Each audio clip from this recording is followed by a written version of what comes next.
Notre calendrier s'articule autour de deux périodes qui dessinent un certain contraste, le temps de la semaine et celui du Shabbat et des jours de fête. En y réfléchissant bien, on constate qu'il ne s'agit pas uniquement de moments distincts dans le calendrier, mais d'états d'esprit différents à l'égard de la matière. Durant la semaine, chacun de nous doit se battre pour gagner sa vie et s'assurer à ce que l'appât du gain ne nous fasse pas oublier nos valeurs fondamentales. Mais lorsqu'arrive le Shabbat et les jours de fête, l'atmosphère qui s'installe nous fait prendre de la hauteur. Ces jours, la sainteté investit chaque activité, qu'elle soit spirituelle ou physique. Nous sommes alors comme transformés. Dans notre paracha, celui que nous avons connu depuis quelques semaines, sous l'identité de Yaakov, va, comme Abraham à un moment de sa vie, changer de nom. On l'appelle dorénavant Israël.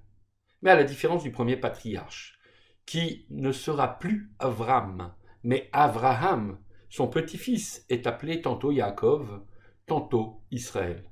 Est-ce là nous signifier que nous aussi, nous pouvons porter ces deux identités en alternance?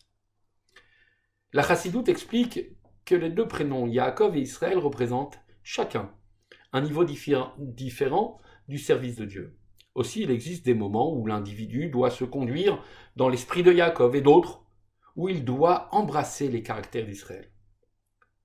Le nom de Yaakov fait écho à la bénédiction que son père lui donna dans le Ekev, dans le subterfuge. C'est celui qui doit ruser pour surmonter les embûches posées par Esav et Lavan, alors qu'Israël fait référence à un état plus noble de la réception des bénédictions.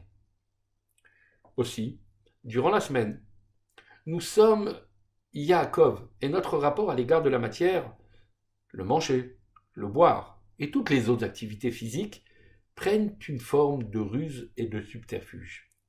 Nous sommes pour ainsi dire vêtus des habits de Esav. Le défi de cette stratégie permettra de donner du sens aux choses de ce monde. En revanche, Israël illustre un rapport avec la matérialité qui n'est plus ambigu.